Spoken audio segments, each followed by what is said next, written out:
Hey everybody, welcome back.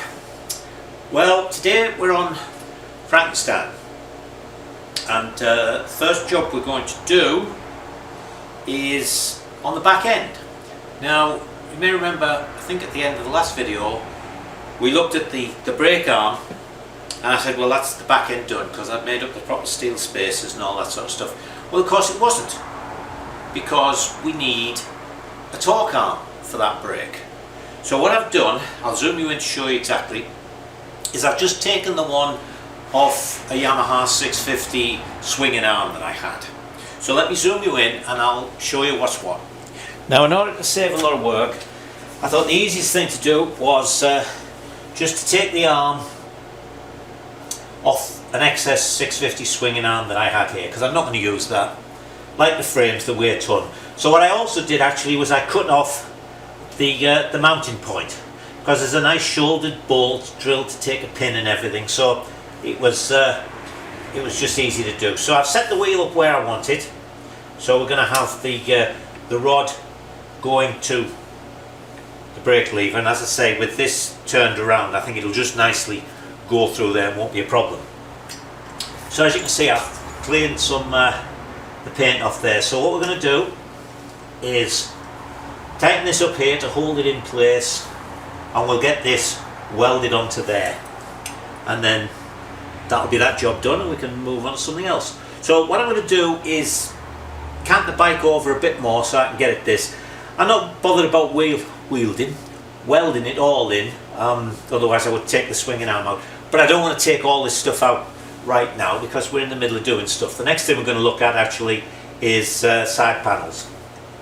So I'm just going to get it tacked and a little seam on to hold it in place, and then we'll weld it up properly when we take it apart. So I'll just lean it over a bit more so I can get at it. And we're down this end of the workshop so that I can reach the welder, because I was going to get a proper big 220 volt extension cord and got it about $120 a piece. So I thought, oh, no, we'll just move the job to the welder. Alright, so let me get this sorted and then we'll get going. So this is what I've done with it, seeing as it doesn't weigh that much. I just laid it over on a box, and now as you can see I can really get in there. Well, hang on, let me zoom you. That's so clever. I can just put some weld there. It's bolted up tight there and everything's in where it should be. I don't know if you notice here, I think you can be able to see it, but this is actually made with a bend in it. Just nicely, of course, for this wheel, because that's the right wheel. So it instead of being stuck out here somewhere, it comes along and then goes in so that this thing is up on the swinging arm. Okay, enough nattering, let me weld. I thought that while I was fiddling on with the back wheel, I'd do the brake actuating arm on the wheel. So I've actually put it in the press to take a little bit of the bend out of it. And what we need now, don't know my own strength. There we go. What we need now is, this is sort of along the bike, but the footrest is out here. So I actually am going to twist this round a little bit to get me a better line for the brake rod. So we'll heat it up down here.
That should about do it.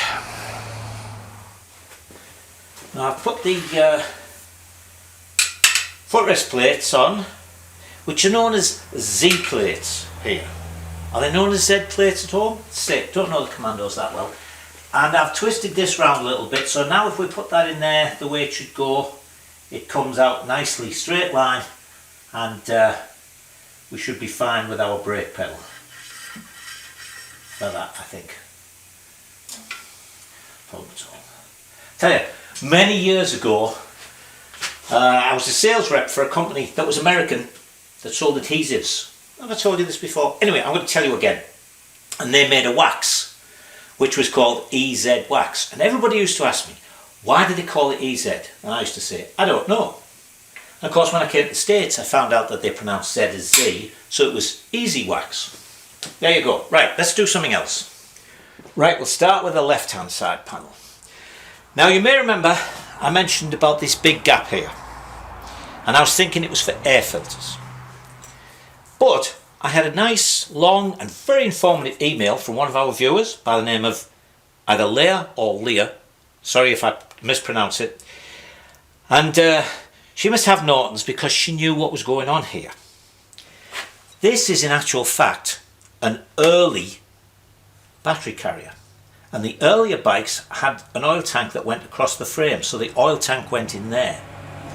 The later ones, it all turned round. The batteries at the side going long ways, and the way I've seen them, of course, so it's why it threw me, the oil tank also going lengthways. So that explains it. I've got an early battery carrier, but of course later side panels. Now, fortunately for the left, that doesn't matter.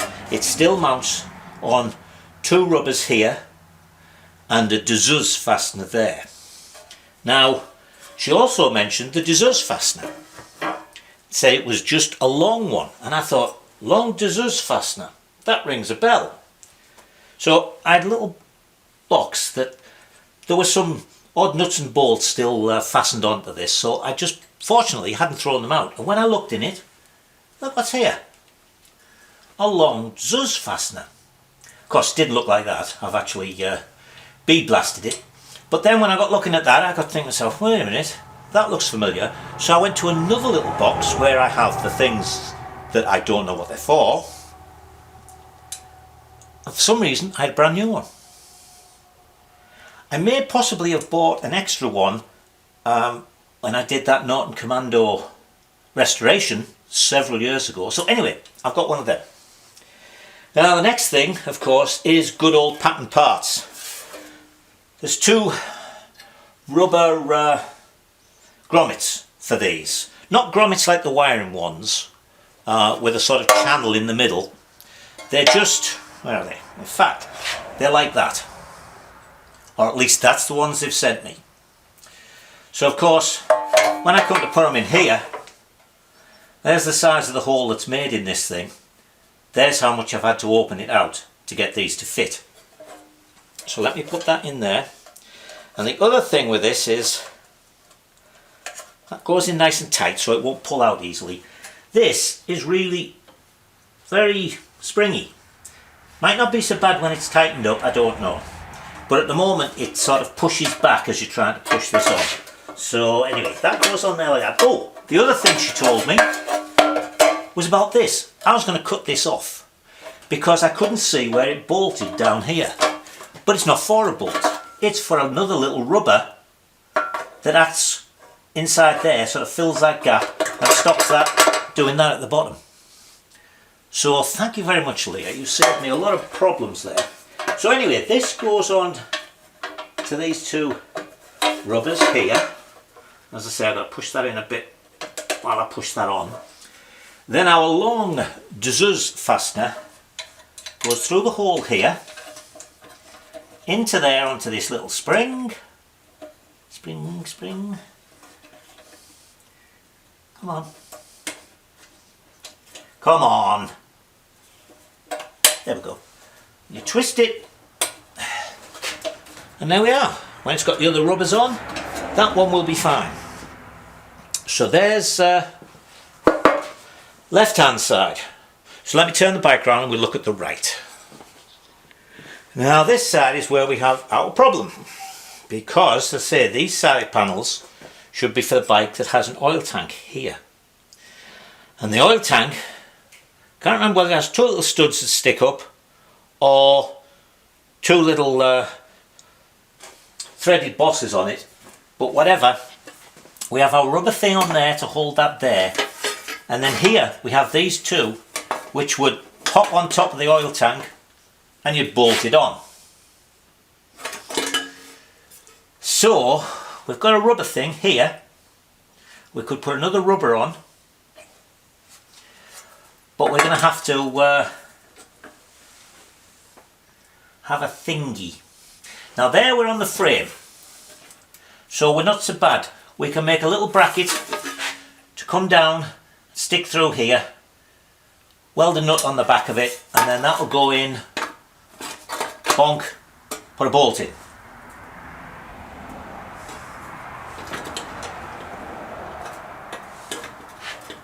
That'll do that. Then here, see, we're a long way off there if I wanted to make another bracket.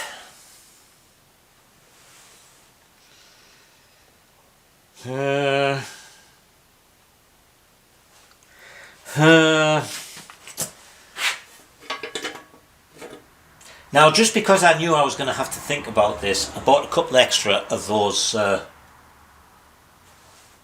rubber grommets. So I could always drill a hole, and then you've got to sort of punch it through, because the hole isn't just a hole in the plate like that is. It's been punched through so it has a lip on this side. Something nice for that grommet to go to. Now I could drill a hole there, push it onto a rubber there, bolt it there. That would be really good there. Excuse me. I'm back. That was a phone call from Illinois. And although he'll have called you by now, he was actually phoning to find out about contacting Charlie Prescott, because he's a big Otter website fan. Anyway, where were we? Oh yes, we were talking about our problems here. So I'll have to give this a little thought. So you know what that means, cup of tea, and it is getting late. So I'm going to go in. There is a rubber here. Probably something to do with the oil tank.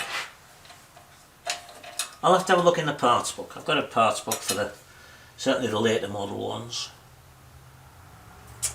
As you can see this side as well, while we're here, I've got to measure this because I don't think I'm going to find a filter that'll fit on there. And I had a viewer mention that I should make an airbox, and that's what I might have to do.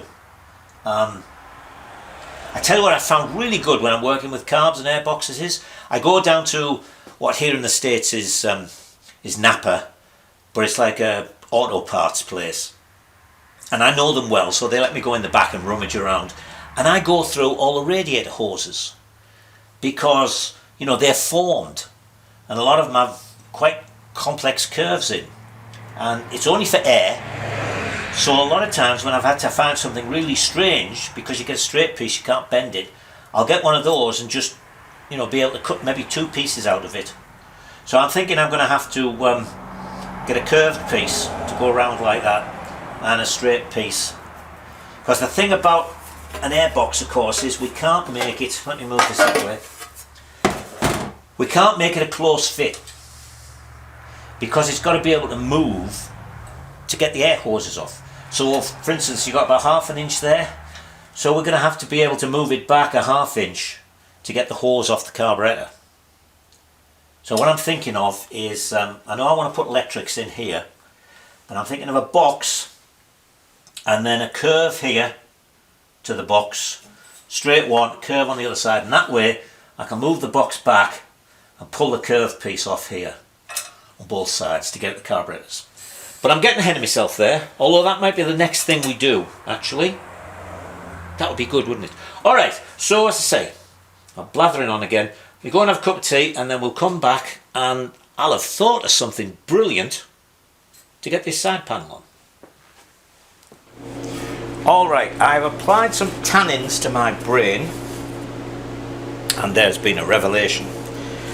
Okay, what we were worried about with that in there was that I could have a nice bracket here, but we had all this space. What was I going to do? Great big long thing sticking out here.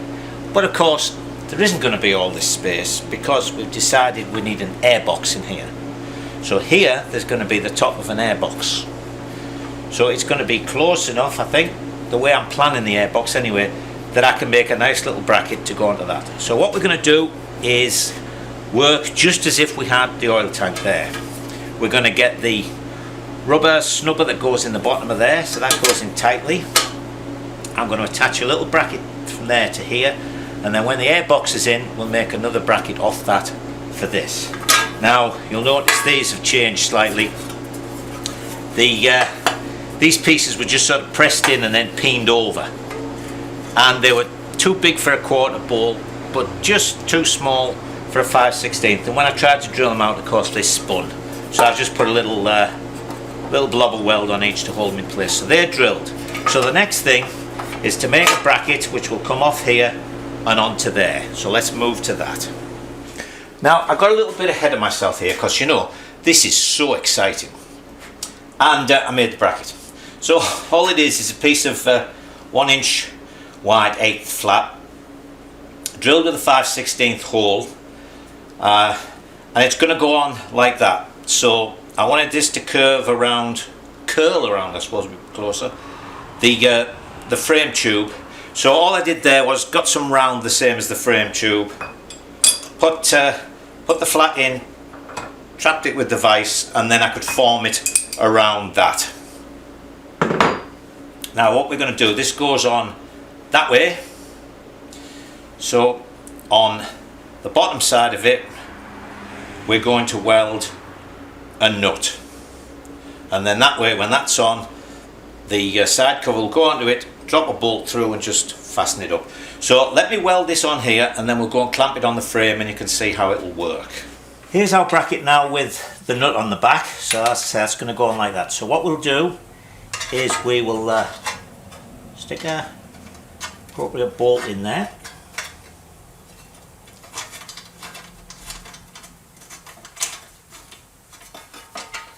Thus, that's going to go down there.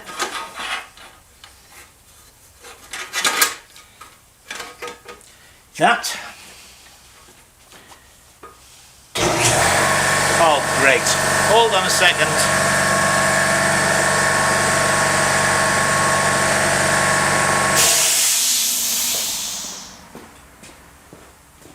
Sorry about that. Right, what was I saying? Oh yeah, we're going to fasten this on so we can hold things in place. Right, and then just a little looser than that. We will position this where we want it, which is about just like that, and we will stick clamp on. Now looks about the same. Gap there. So now I can weld this in place, and then we just have to wait for doing our airbox. Yep, I think that's good. So let me weld that on. There's our bracket welded on, and now that drops down in there, goes on there.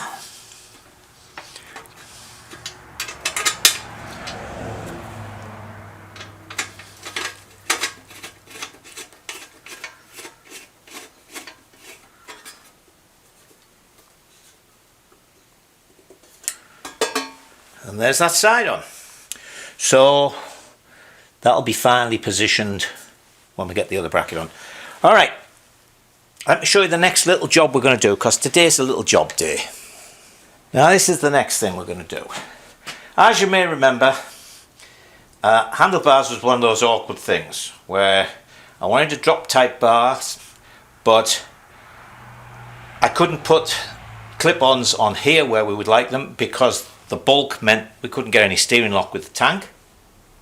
Then I thought of a pair of ace bars, but they wouldn't fit on because of, mostly actually because of these clamps. So as it happens, the clip-ons I'd bought, the forks to get the steering geometry and everything close to the Commando, had to stick up a little bit, and they stick up just nicely enough to go on, so I think they'll be fine. But what you can see here is the clamp bolts for the clip-ons catch on the original I should say, handlebar mounts. Well, they are now redundant, so what we're going to do is we're going to cut them off and form this in nicely into that. So let's do that. Now this of course is going to be noisy, so I won't inflict it on you. What we're going to do basically is cut the back boss off on both of them, zinc, and then we'll turn it up and we'll cut that off that way like that. Then I'll blend it all in. So I'll start it up and do a little bit, and then I'll switch you off.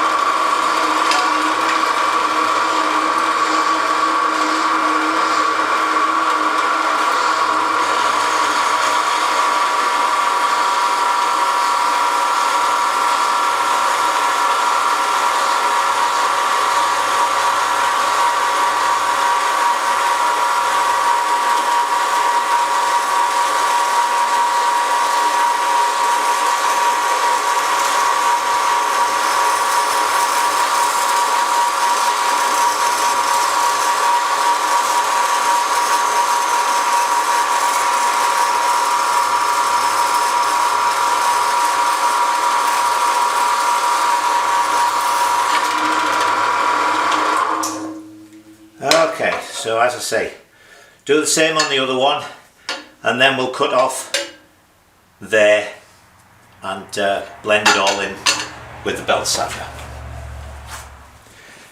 So I've got it all tidied up. What I did in the end, actually, it struck me that it was an awful lot of sanding and stuff, so I clamped it down in the mill and ran a cutter along there and along there to keep them straight, and then milled the top off. I might weld a piece into there from underneath so I can flatten it out nicely, and this was built up here, so where they've drilled through and tapped for that hole, we broke into that. So it's, as you can see, it's nothing that's actually affecting the strength of the thing, so I'll probably just fill that up. And this is going to be painted because the bottom yoke is steel, so we can't polish the bottom yoke. To me it's a bit of a waste of time polishing this top one. So that can go back on there.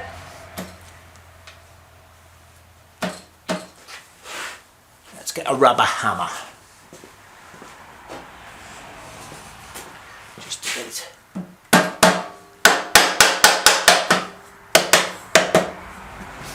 So that is back in there like this. And now when we put these on, we can set them where we want them and tighten both bolts up. So I'll tighten those up just to make it easier to move the bike around. Then I'll show you something with the airbox. Now I went along to my friends at the automotive supply place and we went through their radiator hose catalogue, and this is 2 1/8 OD. And they had they only had a couple of hoses 2 1/8, and one or two of them looked as if they had nice curves in, but they were really expensive because apparently it's not a very standard size. So I pointed out that 2 1/8 was the smallest I could do, but I could go bigger because if need be I could always shrink a sleeve onto this. So we looked at 2 1/4 and we found this one. I've actually already cut a little bit off. So the plan is this. Let's say we're going to have an airbox in here. So we'll have a straight piece like that to go onto the airbox. And then of course the problem was this tube, so I got one with curve in, and that one, actually it's still a bit long, goes in there like that. And as you can see, it nicely curves inside this tube. So that will be cut off there. There'll be one on the other side, so we'll have a box that all three of them will go to. Then, now let's see if I need to open you out. Yes, I do.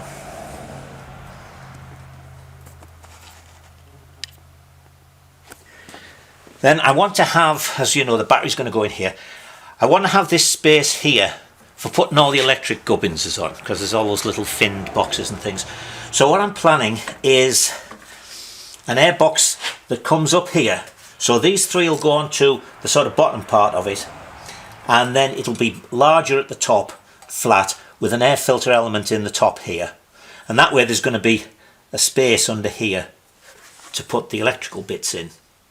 Because as I mentioned earlier, we can't sort of have it tightly fitted in, or it's going to be one of those cases where you're going to have to take the battery carrier off to get enough space to move it. So to do that, you've got to take the battery off, probably end up having to take the mudguard off. So with these curved ones going onto a central box there, I can just pull them off like that. They'll come off either side. And then this only needs a little bit to pull off, you know, half an inch or so, and it'll be free of that carb. And then this is a nice big area here. If at the worst you have to take the battery out, but I don't think we will, because if I make the top part about so big, it might be able to slip over the battery and then just pull it out. But whatever, it'll all work, and it'll leave us a space down here for our electrics. Well, that's going to take obviously a bit of doing. We've got to get these cut right. We've got to fabricate out of aluminium this sort of square L-shaped box. So I'll do some measurements, do some drawings, and we'll do, I think, a whole episode on that. So that, I think, is probably it for now. We'll do that on the next one. Then we're going to do footrests and linkages for gear change and rear brake, and that'll be a full video as well. So again, thank you all for watching. Thanks for all the new subscribers. They're coming in quite steadily, bit and piece at a time. So thank you for that. Thank you for the comments and all that sort of stuff. And go off and enjoy yourselves.